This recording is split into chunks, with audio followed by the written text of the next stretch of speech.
রাতভর ইসরায়েল ও ইরানের পাল্টাপাল্টি হামলা, উভয় পক্ষের শত শত হতাহত।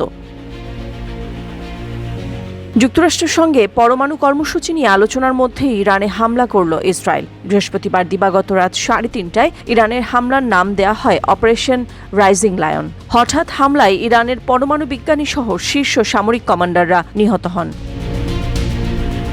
দখলদার ইসরায়েলের দাবি, ইরানকে কোনোভাবেই পরমাণু অস্ত্র শক্তিধর রাষ্ট্রে পরিণত হতে দেওয়া হবে না। হামলার লক্ষ্যবস্তু করা হয়েছে দেশটির পারমাণবিক প্রকল্প, ক্ষেপণাস্ত্র উৎপাদন কেন্দ্র ও আকাশ প্রতিরক্ষা ব্যবস্থায়। জবাবে অপারেশন ট্রু প্রমিস 3 শুরু করে ইসরায়েলে বড় ধরনের ক্ষেপণাস্ত্র হামলা চালিয়েছে ইরান। শুক্রবার রাতে শতাধিক ক্ষেপণাস্ত্র নিক্ষেপ করে ইরান, যা সরাসরি আঘাত হানে তেল আবিব ও আশপাশের গুরুত্বপূর্ণ ঘাঁটি ও স্থাপনায়। ইরানের দাবি, অপারেশনটি ছিল ভবন ও গুরুত্বপূর্ণ স্থানে ইসরায়েলি হামলার পাল্টা জবাব।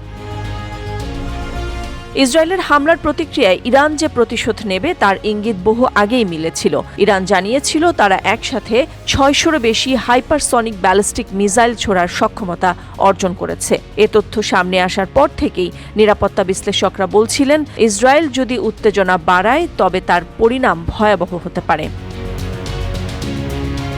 এই অপারেশনের মূল লক্ষ্য হল ইসরায়েলের বিমান ঘাঁটি, রাডার ব্যবস্থা এবং ভূগর্ভস্থ সামরিক ঘাঁটি ধ্বংস করা। বিভিন্ন সামরিক সূত্রের মতে এই অপারেশন 3 ধাপে বাস্তবায়ন হবে। প্রথম ধাপে বিমান ঘাঁটি ও রাডার ব্যবস্থা ধ্বংস, দ্বিতীয় ধাপে হিজবুল্লাহ ও হুতি বিদ্রোহীদের মাধ্যমে সীমান্তে ক্ষেপণাস্ত্র হামলা এবং তৃতীয় ও চূড়ান্ত ধাপে ভূগর্ভস্থ ঘাঁটি থেকে হাইপারসনিক মিসাইল হামলা। বিশ্লেষকরা বলছেন, এই ধরনের সমন্বিত আক্রমণ হলে ইসরায়েলের প্রতিরক্ষা ব্যবস্থা কতটা সক্ষমতা রয়েছে তা বড় প্রশ্ন হয়ে দাঁড়াবে। বিশেষত ইরানের বর্তমান সামরিক শক্তি আগের তুলনায় 10 গুণ বেশি, যা এই যুদ্ধকে আরও ভয়াবহ করে তুলতে পারে।